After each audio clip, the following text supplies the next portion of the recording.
सबसे पहले आप मेरे को ये बताओ कि एआई और एमएल ये एक ही चीज है कि दो अलग अलग चीजें होती हैं। हाँ, देखिए पंकज जी, एआई एक बहुत बड़ी वास्ट फील्ड है। देखिए सारे एक ही अम्ब्रेला के अंदर आने वाली चीजें हैं।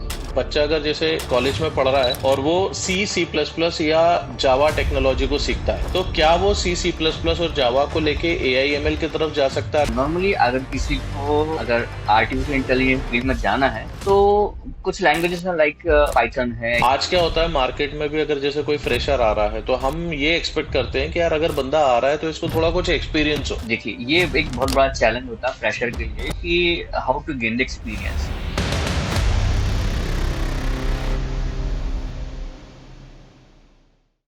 नमस्कार दोस्तों, स्वागत है आपका एक और इंटरेस्टिंग पॉडकास्ट में। आज जो हमारे गेस्ट हैं, he is basically a data scientist and आज हमने इनसे काफी सारी चीजों के ऊपर चर्चा की हुई है।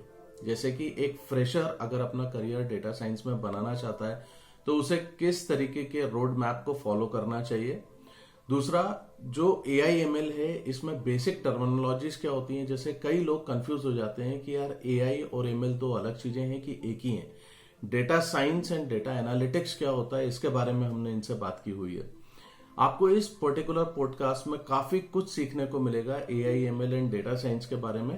सो without wasting the time guys, just join me in the podcast and keep listening the complete video, because यहां से आज तुम डेफिनेटली बहुत कुछ लेके जाने वाले हो।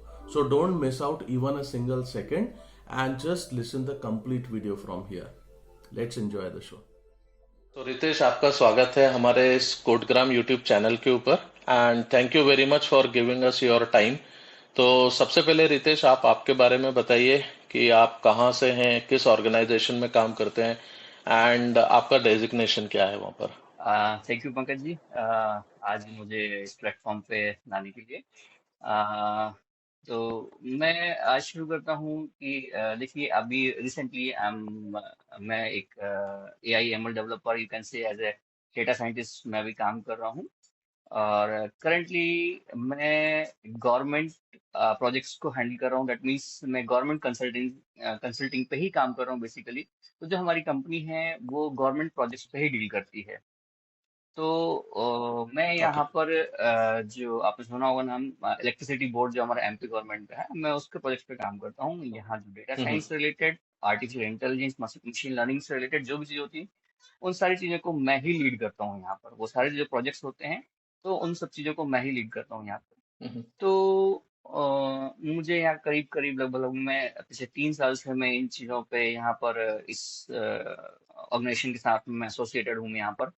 और यहाँ पर मैं कई टाइप के प्रोजेक्ट्स पे मैंने काम किया हुआ है। Like it may be something like machine learning के जो मॉडल ट्रेनिंग का कुछ हो जाए, लाइक रिग्रेशन क्लासिफिकेशन, मैंने उन पे भी काम किया हुआ है।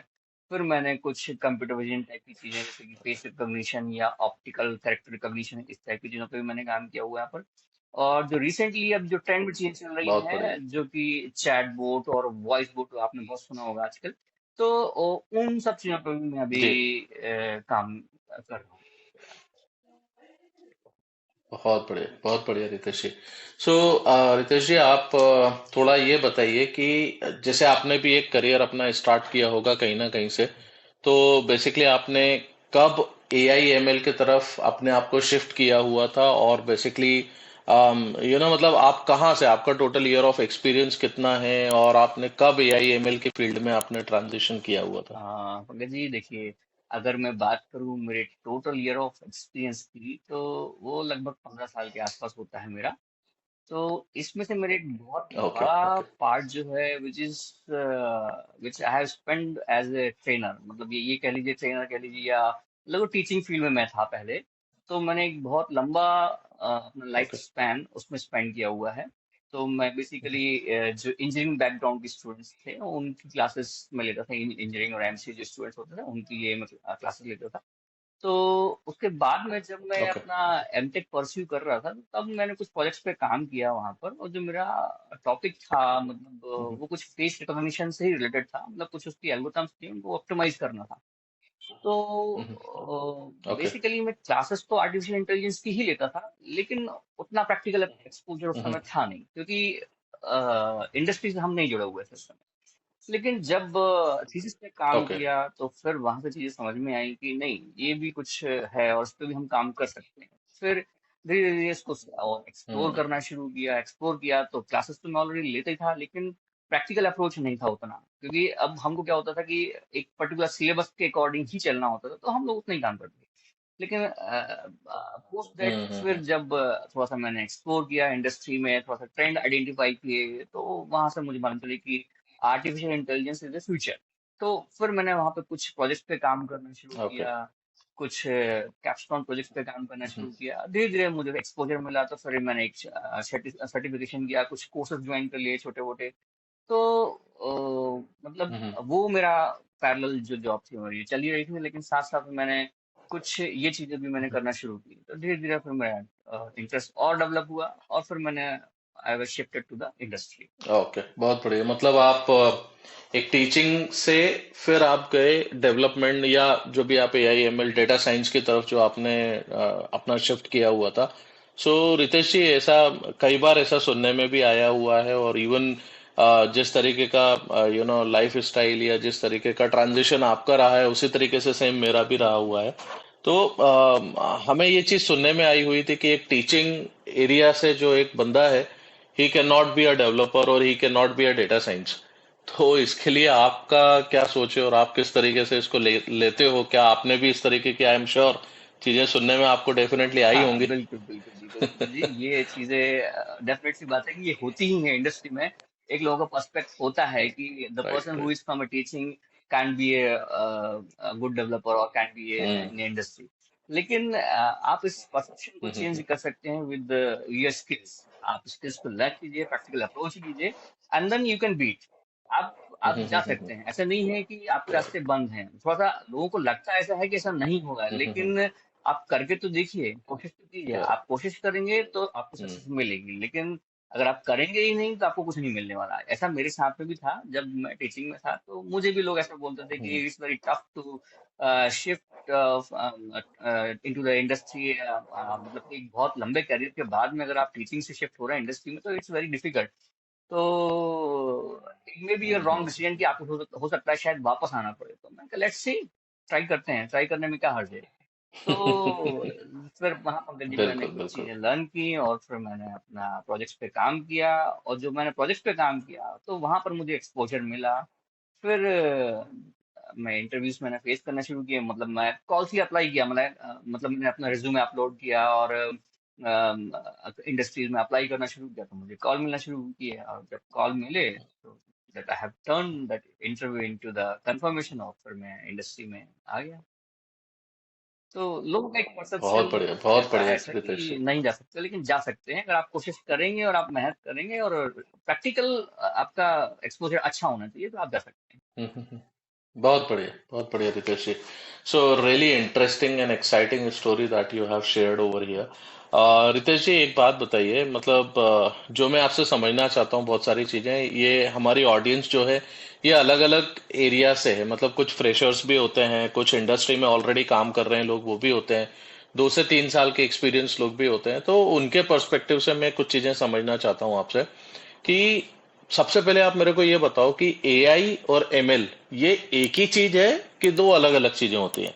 और थोड़ा अगर आप इसके बारे में कुछ टर्मिनोलॉजी या कंसेप्ट अगर आप थोड़ा समझा पाए कि एआई एमएल क्या है, so it is going to help the audience as well. देखिए पंकज जी, एआई एक बहुत बड़ी वास्ट फील्ड है। देखिए, सारे एक ही अम्ब्रेला के अंदर ओके। आने वाली चीजें हैं। तो बेसिकली एक आर्टिफिशियल इंटेलिजेंस जब हम बोलते हैं, तो ये एक बहुत बड़ा डोमेन हो जाता है। तो आर्टिफिशियल इंटेलिजेंस के ओके। अंदर हम मशीन लर्निंग को भी लेके आ जाते हैं, डीप लर्निंग को भी लेके आ जाते हैं, डेटा साइंस को भी लेके जाते हैं। तो ultimately all together comes into the okay. Same umbrella.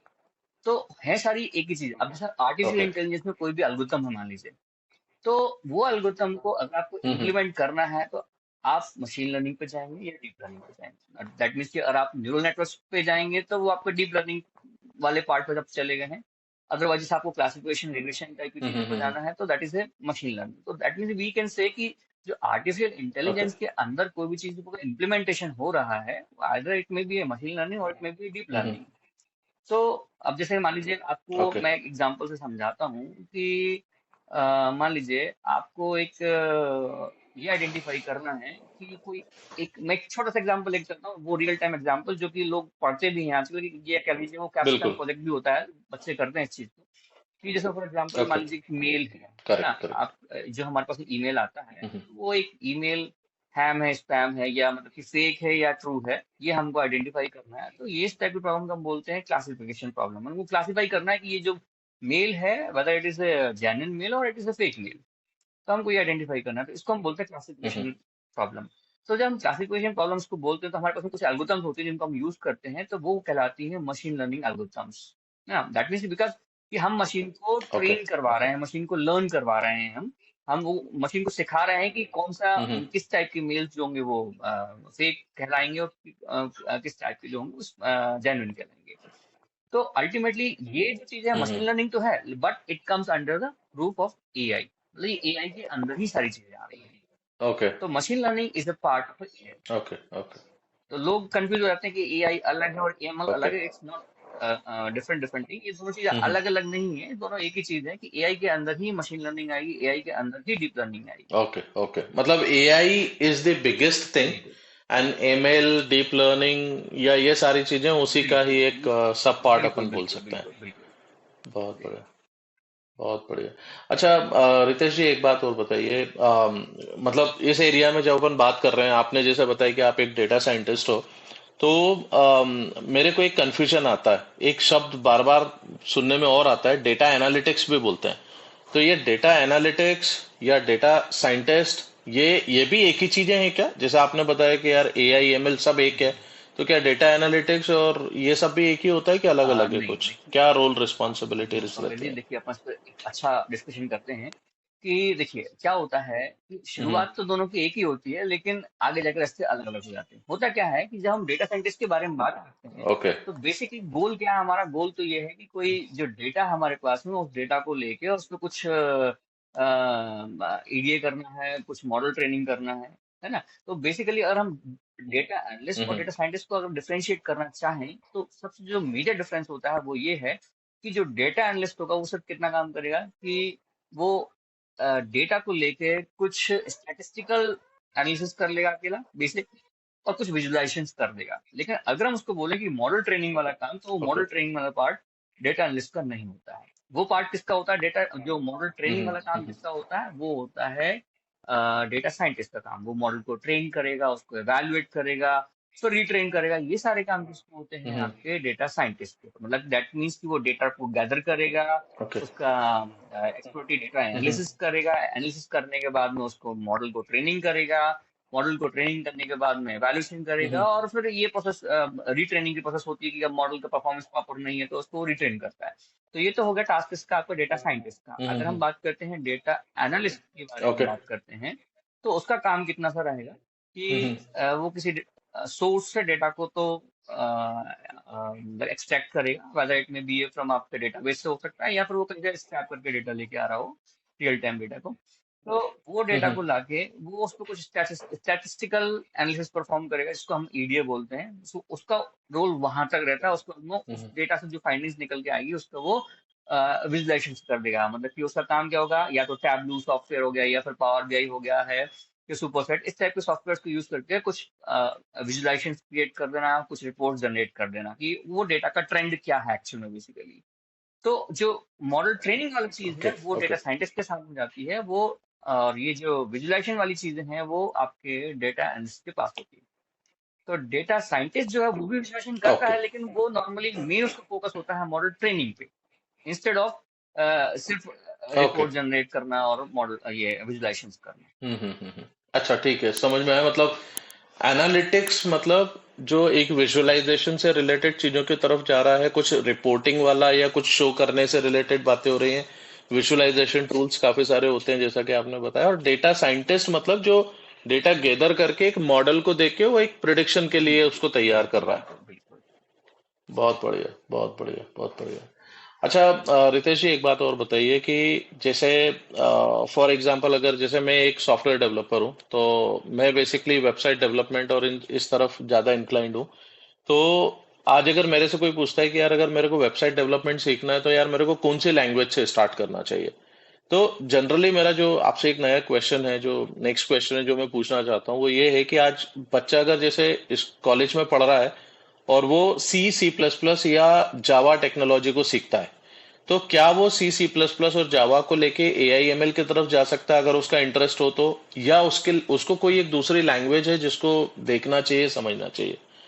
और मतलब अगर कोई लैंग्वेज अगर स्पेसिफिक है तो उसका क्या रोल है इसके अंदर, वो आप थोड़ा सा अगर बता पाए बिल्कुल तो। बिल्कुल बिल्कुल।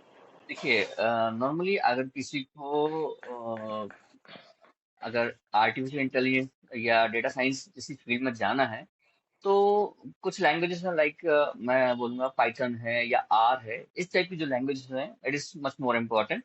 क्योंकि क्या होता है कि देखिए, आप सी हम्म। सी प्लस प्लस जावा, ये आप लैंग्वेज पढ़ रहे हैं, लेकिन इनमें जो डेटा को हैंडल करने की हम्म। कैपेबिलिटीज हैं, तो उसकी जो फंक्शंस हैं वो आपको जो पाइथन में है उसके लिए ऐसी लाइब्रेरीज बहुत सारी अवेलेबल हैं जो कि डेटा को अच्छे तरीके से हैंडल कर सकती हैं, लाइक जैसे पांडास हो गया है या नमपाई हो गया ओके। है।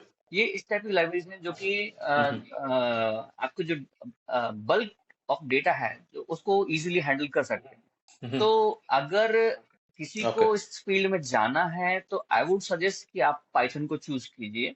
आप आर के साथ भी जा सकते हैं, बट अगर आपका रोल एज ए स्टैटिशियन है, तब तो आप आर तक के लिए आर लैंग्वेज के साथ जाएं, वेल एंड गुड। लेकिन हम्म। अगर रिसेंट मैं ट्रेंड में देखूं अगर, तो क्या है कि Python is much more popular.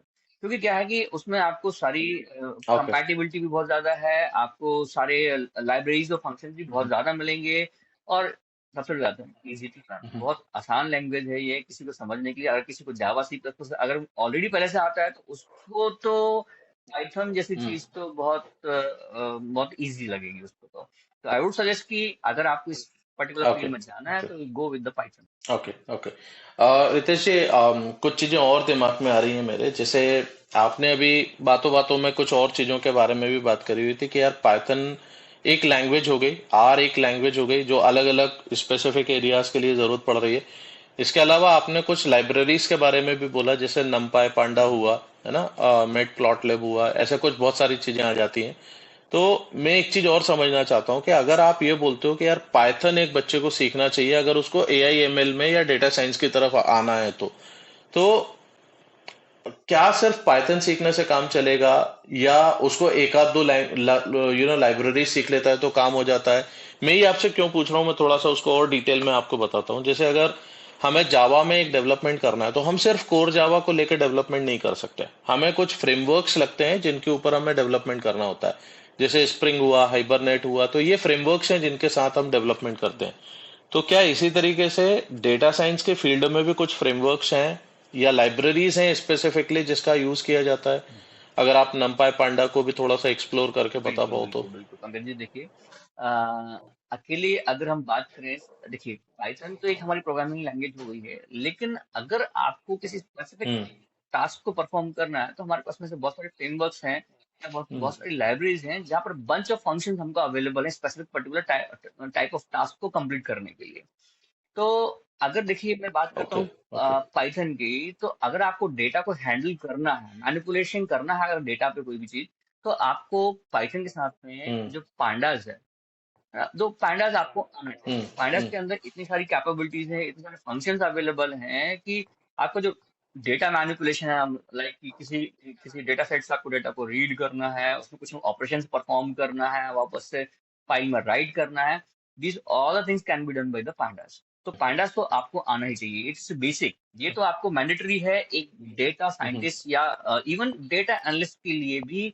Pandas तो आना ही चाहिए। तो आप पाइथन तो कर रहे हैं, ठीक है, well and good, okay. Python कीजिए, लेकिन पाइथन की हम्म। बेसिक नॉलेज लेने के बाद में you should move little towards the pandas and numpy। क्योंकि देखिए pandas तो आपको डेटा मैनिपुलेशन के लिए, हम्म।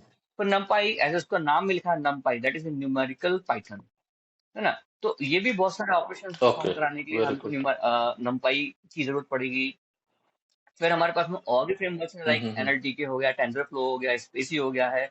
तो हम्म। स्पेसिफिक टास्क के लिए, like this is text data से रिलेटेड, अगर आपको कोई टास्क परफॉर्म करना है तो you should go with the TensorFlow, hmm. है ना। तो या जो ओके। एनएलटी के नेचुरल लैंग्वेज टूल किट है, आप उसके साथ जा सकते हैं, जाना ही पड़ेगा, क्योंकि आपस में ये एक हमको एक ऐसा एक फ्रेमवर्क प्रोवाइड करता है कि आप जब अनस्ट्रक्चर्ड डेटा पे अगर आपको कुछ मैनिपुलेशंस कर रहे हैं या उस डेटा को हैंडल करना है, तो you should use hmm. Such kind of framework. या आपको जैसे मान लीजिए डेटा को स्क्रैप करके लेके आना है, तो you can go with the beautiful soup spacy. इस टाइप की चीजों को आपको आना चाहिए। तो ये बेसिक चीजें हैं जो कि आपको आना ही चाहिए। मैटप्लॉटलिब जैसे आपको बेसिक छोटे मोटे विजुलाइजेशन करने हैं, आपको आपके नोटबुक के ऊपर ही करने हैं, आपको रिपोर्ट जनरेट नहीं कर रहे हैं, बट आपको डेटा का हम्म। ट्रेंड देखना है कि डेटा बिहेव कैसे कर रहा है आपका, वो नॉर्मलाइज है या नहीं है, स्क्यूड है या नहीं ओके। है। तो इन सब चीजों को विजुलाइज करने के लिए आपको हम्म। जो मैटप्लॉटलिब जैसी लाइब्रेरीज हैं वो आपको आनी चाहिए। तो ये बेसिक हैं, जैसे कि पाई हो गया, पांडास हो गया, मैटप्लॉटलिब हो गया, टेंसरफ्लो हो गया, स्पेसी हो गया, पाइथॉर्च हो गया। ये कुछ चीजें आपको आनी चाहिए। फिर बाकी तो फिर जैसे जैसे हम काम करते जाते हैं, इंडस्ट्री में जैसे जैसे रिक्वायरमेंट होती है, तो हम वैसे वैसे लर्न करते जाते हैं। लेकिन ये तो आपको आज, अब जब आप इंटरव्यू में जाएंगे तो दे विल आस्क यू, ये इतना तो आपसे वो पूछेंगे ही पूछेंगे। ओके ओके, बहुत बढ़िया, बहुत बढ़िया सर। रितेश जी, एक बात और बताइए कि जैसे एक फ्रेशर है, मतलब आपने भी अपना जो करियर, जैसे आपने बताया हुआ था कि पहले आप एक कॉलेज में आप ट्रेनर थे, देन आपने ट्रांजिशन किया, AIML इंडस्ट्री की तरफ आप गए। तो मतलब ऑब्वियसली आपको भी चैलेंजेस ये आए होंगे कि यार जब तक आपको एक्सपीरियंस नहीं होगा उस तरफ जाने के लिए एकदम से आपको अपॉर्चुनिटी नहीं मिलती है। आज क्या होता है मार्केट में भी, अगर जैसे कोई फ्रेशर आ रहा है तो हम ये एक्सपेक्ट करते हैं कि यार अगर बंदा आ रहा है तो इसको थोड़ा कुछ एक्सपीरियंस हो। अब एक्सपीरियंस के दो तरीके होंगे कि या तो आप किसी के साथ में आप काम करो तो आपको एक्सपीरियंस आ रहा है, या फिर आप कुछ प्रोजेक्ट स्पेसिफिक अगर आप कुछ काम करते हो, कुछ मतलब जहां आप सीख रहे हो वहीं पे आप अगर प्रोजेक्ट बनाते हो, तो भी आपका वो एक एक्सपीरियंस शायद काउंट हो सकता होगा। तो इस पे आपका क्या व्यू पॉइंट है? मतलब अगर बच्चे को प्रोजेक्ट पे जाना चाहिए तो किस टाइप के प्रोजेक्ट बनाना चाहिए, या एक्सपीरियंस अगर उसको लेना है तो वो कैसे ले हाँ, एक्सपीरियंस? बिल्कुल। This is something I want to ask you. देखिए, ये एक बहुत बड़ा चैलेंज होता है फ्रेशर के लिए कि how to gain the experience. ये मेरे साथ भी ये प्रॉब्लम हम्म। हुई थी कि I was into the training field, and then in order to migrate to the industry, it was challenging for me to have exposure in the practically. तो वहां पर आप क्या ओके कर सकते ओके। हैं, देखिए, अब फ्रेशर है तो ऑब्वियस बात है, उसके पास एक्सपीरियंस तो है नहीं, कोई जॉब तो है नहीं कि वो वहां से एक्सपीरियंस गेन करेगा। तो बेहतर ये है कि अगर आप कहीं हम्म। से इंटर्नशिप आपको मिल जाती है, that will be much better. आजकल तो बहुत सारे प्लेटफॉर्म्स ऐसे अवेलेबल हैं हम्म। जहाँ से आपको इंटर्नशिप मिल सकती है। तो आप उनके साथ में एसोसिएट होकर आप प्रैक्टिकल नॉलेज ले सकते हैं। वहां पर वो आपको रियल टाइम प्रोजेक्ट्स पे काम करवाएंगे। और अगर मान लीजिए इन केस, अगर आप मान लीजिए आपको कोई इंटर्नशिप इन केस नहीं मिल पाती है, इन केस, तो उसका भी सॉल्यूशन ये है कि कैगल हम्म। हमारे पास में है। आप कैगल से डेटा सेट उठाइए, या कैगल में कुछ चैलेंजेस रहते हैं, हम्म। आप उन कॉम्पिटिशन्स में पार्टिसिपेट कीजिए, वहां से नॉलेज एक्वायर कीजिए। तो हम्म। आप इस टाइप की चीजें करके आप हम्म। प्रैक्टिकल हम्म। एक्सपोजर ले सकते हैं। अगर आपको प्रैक्टिकल एक्सपोजर यहाँ से मिल हम्म। गया, वेदर इट में भी, अगर आप इंटर्नशिप से अगर आपको एक्सपोजर मिलता है, वेल एंड गुड, बहुत अच्छी बात है। अदरवाइज आप ऑनलाइन प्लेटफॉर्म जैसे कैटल मैंने हम्म। बताया, आप वहां से भी आप ले सकते हैं। या कई बार ये होता ओके। है कि लोगों को मतलब किसी पर्टिकुलर फिजिकल ही जाके कहीं से इंटर्नशिप करने का मौका नहीं मिल पाता है किसी को, जैसे मान लीजिए कोई छोटे शहर में रह रहा है, तो अब उसके पास में ये हम्म। अवेलेबिलिटी नहीं है कि वो हमारे, मतलब उसके पास में से कोई इंडस्ट्री नहीं है जहाँ से कि ये उसको इंटर्नशिप मिल पाए या कुछ प्रैक्टिकल एक्सपोजर मिल जाए। तो उसके लिए बेहतर ये है कि they should hmm. Explore the online platform like Kaggle. तो आप कैगल पे जाइए, आप वहाँ से डेटा सेट निकालिए। ओके। वहाँ कम्युनिटी भी है, आपको ओपन फोरम भी मिलेगा, कम्युनिटी भी मिलेगी, where you can discuss discuss hmm. The challenges और टॉपिक्स। आप नॉलेज शेयर कर सकते हैं। तो आपको वहां से ओके बहुत कुछ ओके। एक्सपोजर मिलेगा, बहुत कुछ नॉलेज मिलेगी, और that knowledge will definitely hmm. Give you preference while the interview. बहुत बढ़िया, बहुत बढ़िया। रितेश जी, आप एक बात और बताइए कि जैसे हमारे साथ में क्या होता है जब हम एक ऑर्गेनाइजेशन में, अगर एक फ्रेशर आ रहा है और वो हमें बताता है कि भाई ठीक है, हमने फला फला कोई एक पर्टिकुलर प्रोजेक्ट के ऊपर काम किया हुआ है। अब जब हम उससे उस पर्टिकुलर प्रोजेक्ट के बारे में बात करते हैं कि भाई तूने इस प्रोजेक्ट में क्या किया है, तो जनरली आपने भी सुना होगा कि सर मैंने तो इसमें सिर्फ डॉक्यूमेंटेशन किया हुआ है। तो जनरली वो बच्चा बेसिकली वो पर्टिकुलर प्रोजेक्ट को कहीं ना कहीं से खरीद के लेके आ रहा है। और मतलब जो उसका फर्स्ट इम्प्रेशन होता है वो बड़ा ही अच्छा होता है। मतलब जब हम उससे पूछ रहे हैं कि यार किस टाइप के प्रोजेक्ट को किया है, तो बोलेगा सेंटिमेंटल एनालिसिस किया है, मैंने इमेज प्रोसेसिंग पे काम किया हुआ है। बट जब पूछेंगे कि बता भाई क्या किया हुआ है, तो भाई उसने डॉक्यूमेंटेशन किया हुआ है। सो आई आई आई होप आपने भी इस तरीके से देखा होगा। और अगर आप थोड़ा सा ये बता पाओ कि यार अगर बच्चे को वाकई में कोई एक पर्टिकुलर प्रोजेक्ट पे काम करना है, तो उसके लिए इनिशियली किस टाइप के प्रोजेक्ट्स हो सकते हैं, वो इनिशियली किन चीजों के ऊपर काम करे ताकि उसको एक्चुअल में डेवलपमेंट का या एक्चुअल में उस पर्टिकुलर टेक्नोलॉजी का एक्सपोजर हो पाए और वो कुछ ना कुछ बता पाए। हाँ, बिल्कुल। तो अगर आप कुछ बोल पाओ उसको जी, तो। बिल्कुल पंकज जी, देखिए क्या है कि सबसे पहले तो मैं ये बोलूंगा फ्रेशर्स के लिए कि जो आपकी माल प्रैक्टिस है अवॉइड दैट। मतलब कि जो प्रोजेक्ट्स खरीद के लेके आते हैं या डमी प्रोजेक्ट्स लेते हैं, उनको आप बैक एंड डेमो करते हैं। करेक्ट। देखिए, आप क्या कर रहे हैं, यू आर चीटिंग योरसेल्फ।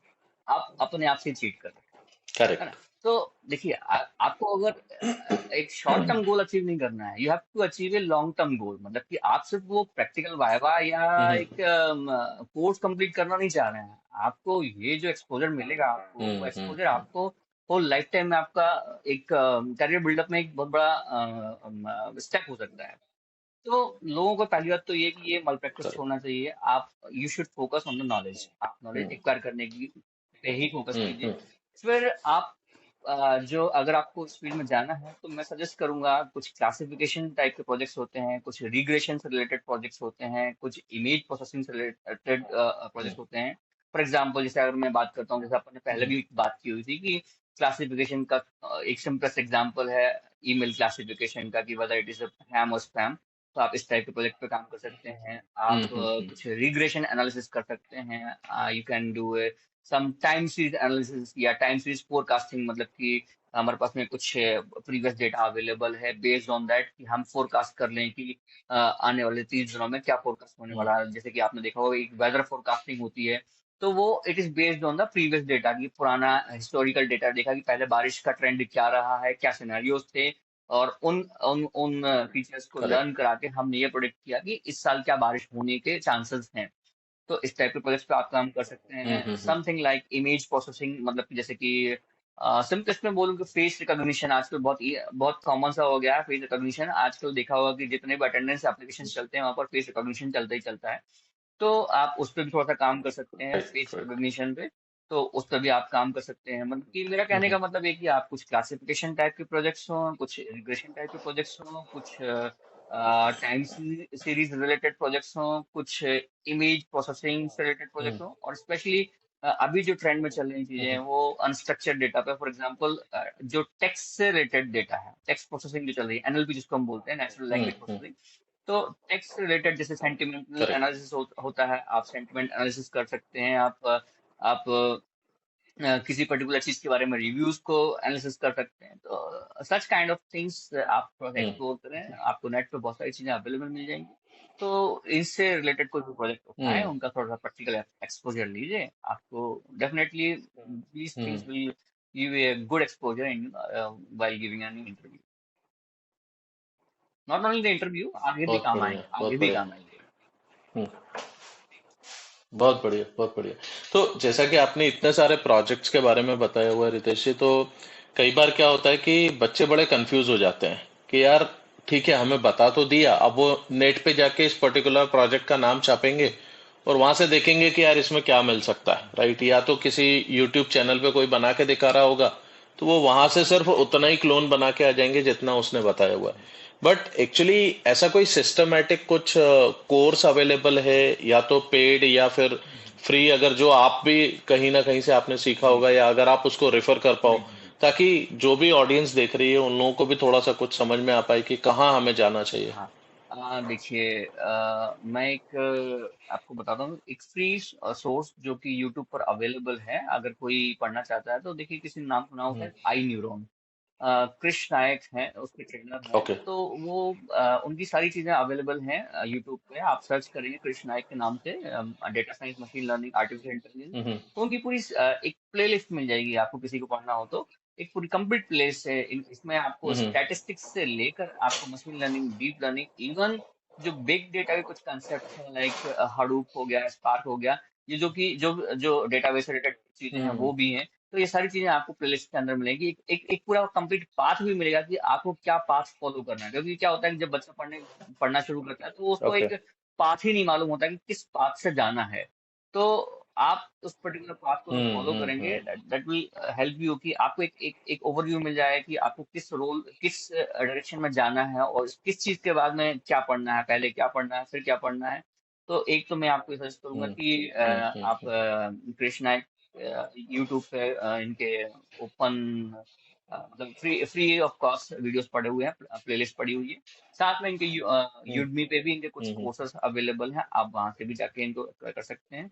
साथ में कुछ ब्लॉग्स हैं, कुछ पेपर्स हैं, आप अगर ओके। पढ़ सकते हैं। बच्चे नॉर्मली जाते नहीं उस चीज पे, लेकिन मैं बोलूंगा एनालिटिक्स विद्या हम्म एक वेबसाइट है, एनालिटिक्स विद्या। हम्म आप वहां से भी बहुत सारी चीजों के बारे में आप जान सकते हैं, पढ़ सकते हैं। वहां पर लेटेस्ट जो ट्रेंड चल रहे होते हैं मार्केट में, क्या चल रहा है, उनके बारे में भी आप बहुत सारी चीजें वहां से हम्म कर सकते हैं। और होने को तो बहुत सारे पेड सोर्सेस बहुत बढ़िया। अवेलेबल हैं। अब लेकिन अब मैं वही चीजें हम्म सजेस्ट करूंगा कि जो कि बेहतर हो, और बेहतर हो कि किसी का पैसा भी ना लगे और बच्चे को सीखने को भी मिल जाए।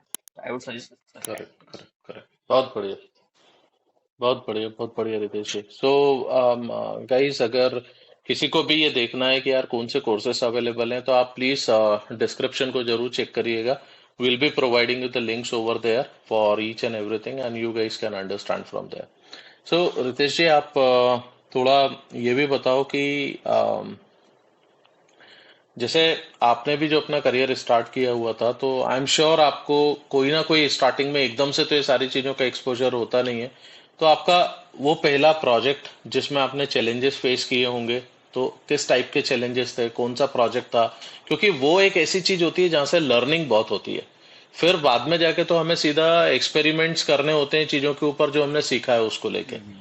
तो अगर आप वो बता पाओ, because that is going to be the exciting journey for all the people who are listening, कि यार ऐसा नहीं है कि कोई भी इंसान जो काम कर रहा है उसको कोई चैलेंजेस ही नहीं आते लाइफ में। डेफिनेटली आते हैं, और अगर आप बताओगे तो आपकी स्टोरी डेफिनेटली लोगों के लिए इंस्पायरिंग हो सकती है। बिल्कुल। देखिए पंकज जी, जब मैं इस चीज को जब मैंने ये सोचा कि मुझे इस पर्टिकुलर फील्ड में जाना ही है, तो then I hmm started learning topic by topic. तो मैं क्या करता था कि कंप्लीट एक प्रोजेक्ट में सारी चीजें कवर नहीं हो सकती। तो इंस्टेड ऑफ गोइंग कि मैं हम्म एक प्रोजेक्ट को करूं, मैंने क्या किया कि जिस टॉपिक को मैं पढ़ता था उस पर्टिकुलर टॉपिक से रिलेटेड मैं एक डेटा सेट हम्म उठाता था, है ना। तो डेटा सेट, अब हमारे पास ओके। में आयरिस डेटा सेट, ऐसे बहुत सारे डेटा सेट अवेलेबल हैं। जब कोई बंदा मशीन लर्निंग पढ़ रहा होता है तो हम्म आपके से फ्री ऑफ कॉस्ट मतलब डेटा सेट जो कि है अवेलेबल होते हैं। आप उन डेटा सेट्स को यूज करके उस पर्टिकुलर चीज की, जैसे फॉर एग्जांपल जैसे मान लीजिए मैं पहले रिग्रेशन एनालिसिस पे काम कर रहा था, तो मैंने कुछ ऐसा डेटा हम्म उठाया जो कि मुझे डिस्क्रीट डेटा मिले, मतलब कंटीन्यूअस न्यूमेरिकल वैल्यूज मुझे जहां पर मिल रही हों। तो इस टाइप का कुछ मैंने डेटा उठाया हम्म और मैंने फिर वहां पर रिग्रेशन एनालिसिस करने की कोशिश की। फिर मैं नेक्स्ट टॉपिक पे जब मैं बढ़ा कि भाई हम्म मेरा रिग्रेशन जैसा पार्ट मेरा कंप्लीट हो चुका है, तो फिर मैं क्लासिफिकेशन जैसी चीजों पे आया। तो मैंने वहां पर देखा कि मुझे कुछ क्लासिफिकेशन से रिलेटेड प्रोजेक्ट पे काम करना है, तो फिर मैंने वहां पर वो क्लासिफिकेशन से रिलेटेड मैंने प्रोजेक्ट पे काम किया। फिर हम्म जब मैं क्लस्टरिंग जैसी चीजों पे काम करना शुरू किया, तो फिर मैंने वहां पर कुछ जैसे फॉर एग्जांपल कस्टमर सेगमेंटेशन जैसे होता है कि मान लीजिए कोई किसी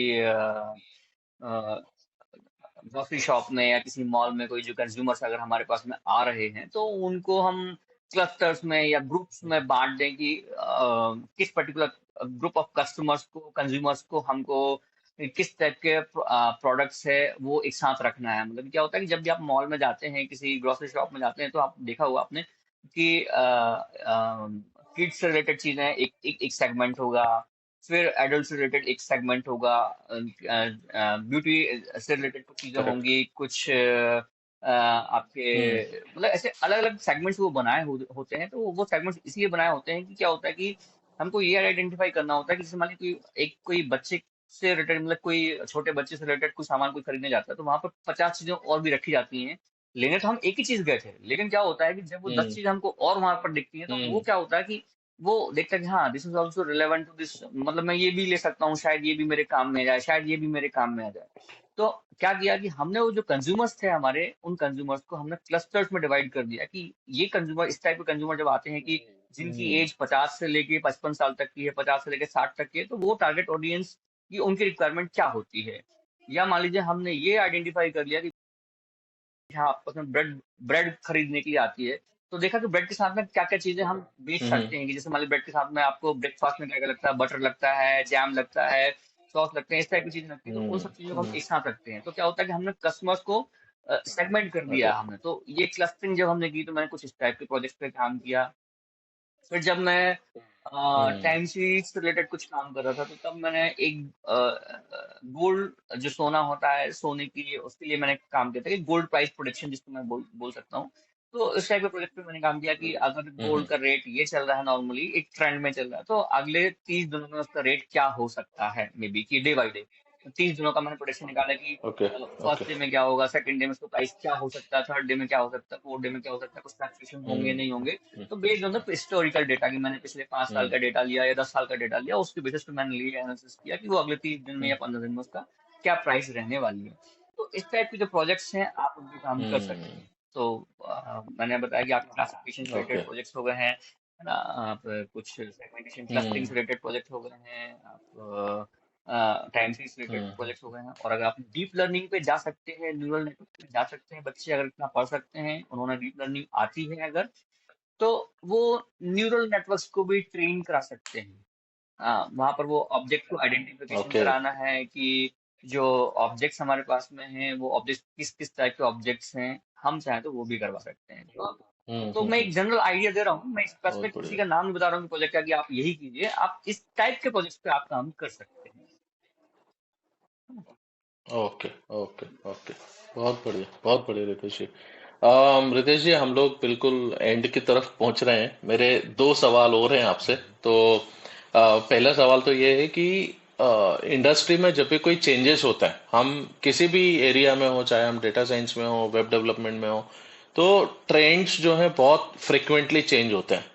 तो उसके साथ में आप अपने आप को कैसे अपडेट रखते हो? मतलब अगर आपकी फील्ड में अगर कुछ भी चेंजेस हो रहे हैं, या एमएल में, डेटा साइंस में कुछ भी चेंज हुआ, तो आप अपने आप को अपडेटेड कैसे रखते हो? जी, पंकज जी, देखिए वैसे तो आप भी इसी फील्ड से हैं, आपको भी मालूम है कि ये टेक्नोलॉजी वाली फील्ड है और रैपिड चेंजेस इसमें होते ही रहते हैं। तो देखिए, मैं ऑडियंस के पॉइंट ऑफ से करेक्ट बताऊं करेक्ट। कि देखिए, अगर हमको अपडेटेड रहना है, तो जो ब्लॉग्स हैं, पेपर्स हैं, वो आपको पढ़ते रहना पड़ेगा। आपको जो न्यू कोर्सेस आते हैं ऑनलाइन प्लेटफॉर्म पे, आपको उनके बारे में थोड़ा सा नॉलेज लेते रहना पड़ेगा। कुछ शॉर्ट टर्म छोटे छोटे कोर्सेज होते हैं, कुछ आवर्स के, 15 आवर्स के, 20 आवर्स के, कुछ फ्री भी अवेलेबल होते हैं, आप उनको ले सकते हैं। तो सो दैट कि आपको एक ओवरव्यू मालूम चल जाए कि ये जो पर्टिकुलर करेक्ट। टेक्नोलॉजी आई है, किसी शुरू शुरू में, जैसे हमारे गिटहब जब आया था या चैट जीपीटी जब आया था, तो लोगों को मालूम था कि एक्चुअल में क्या है। तो उससे रिलेटेड छोटे छोटे प्रोजेक्ट्स, छोटे छोटे करेक्ट। कोर्सेज हैं जो कि अवेलेबल हैं, उनके कुछ छोटे छोटे लोगों ने ब्लॉग्स लिखे हुए हैं, आप उनको पढ़ सकते हैं, so that you can get A overview about particular thing.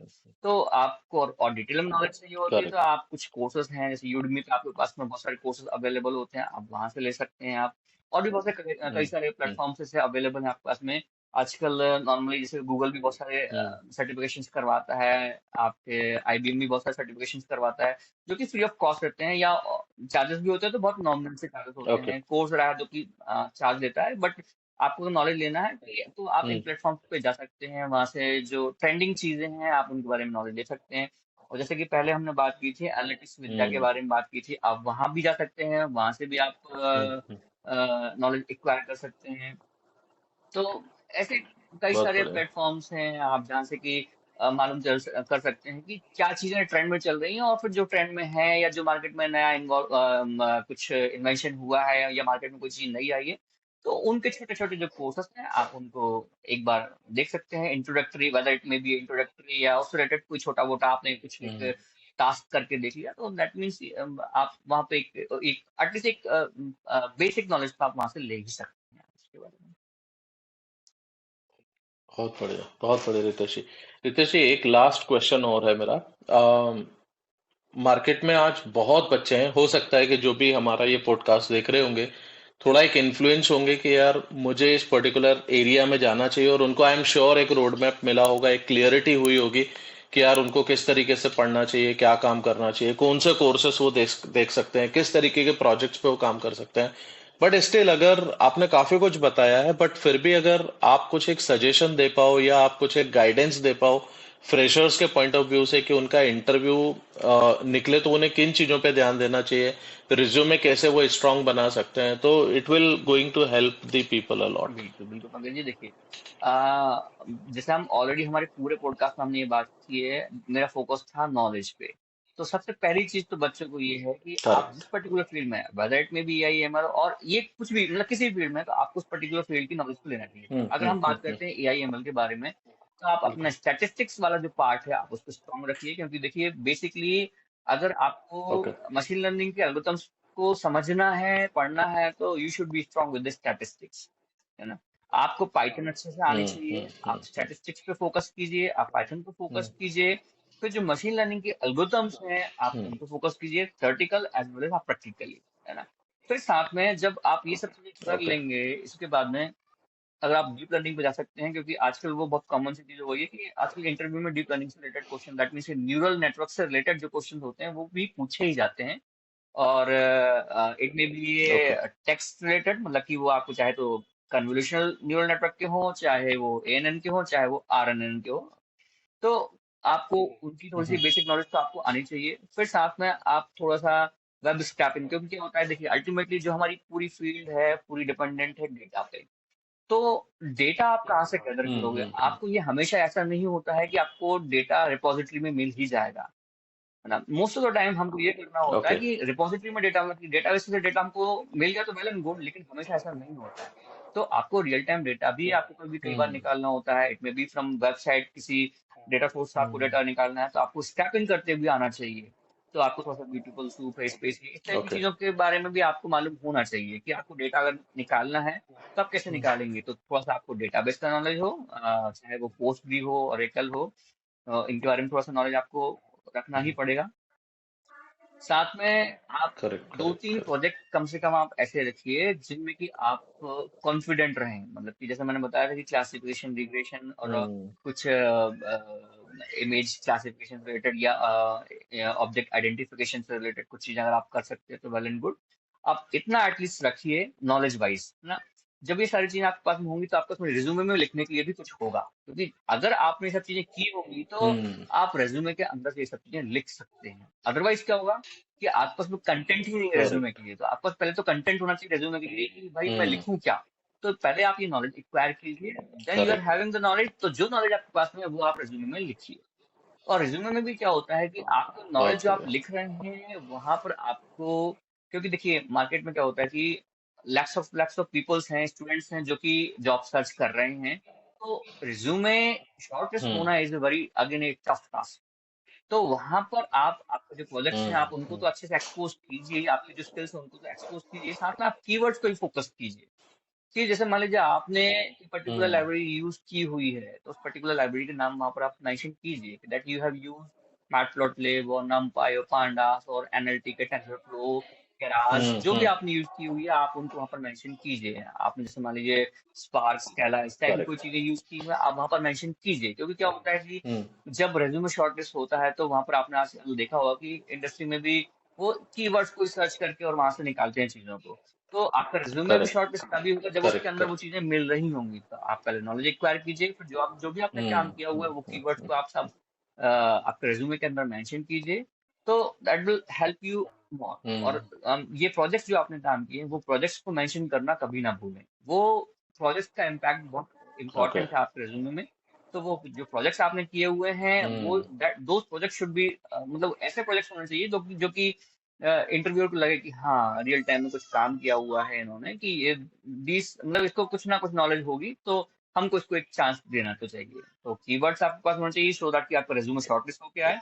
जब रेज्यूमे शॉर्टलिस्ट होके आएगा तो उसमें कुछ कंटेंट ऐसे होना चाहिए, जैसे कि मैंने बताया आपको प्रोजेक्ट्स होना चाहिए उसके अंदर जिस पे आपने काम किया, जो कि आपकी आपकी आपका जो काम है, जो आपने काम किया हुआ है, प्रैक्टिकल नॉलेज है, वो उसको एक्सपोज कर सके। ये सारी चीजें आपके रेज्यूमे के अंदर होना बहुत बढ़िया रितेश जी। सो आई एम श्योर आपने जितने इनपुट्स दिए हुए हैं, जितना इंसाइट्स आपने दिया हुआ है, it is definitely going to help the audience. And आपने काफी सारी चीजों के ऊपर बहुत अच्छे तरीके से इन चीजों को बताया कि प्रैक्टिकली क्या चीजें होनी चाहिए, अलग अलग लाइब्रेरी फ्रेमवर्क्स और इन सब चीजों का क्या इंपॉर्टेंस है। एंड फ्रेशर के पॉइंट ऑफ व्यू से प्रोजेक्ट डेवलपमेंट मतलब आपने अगर कुछ किया है और उसको आप मेंशन कर रहे हो तो आपको सोचना नहीं पड़ेगा कि मैं क्या मेंशन करूं। So the most important thing, the learning and the real-time project exposure that should a candidate should take basically. So really thank you very much for your time, Ritesh ji, and I hope you have enjoyed this particular podcast with us as well. And thank you very much. You allowed me to ask so many questions to you, and I'm sure if further our audience will look for other topics from your side, you'll be giving us your time, and we'll be connecting once again for the podcast. बिल्कुल, thank you so much Pankaj ji, and it's my pleasure Thank you, we thank you, have Namaskar, sir ji. नमस्कार।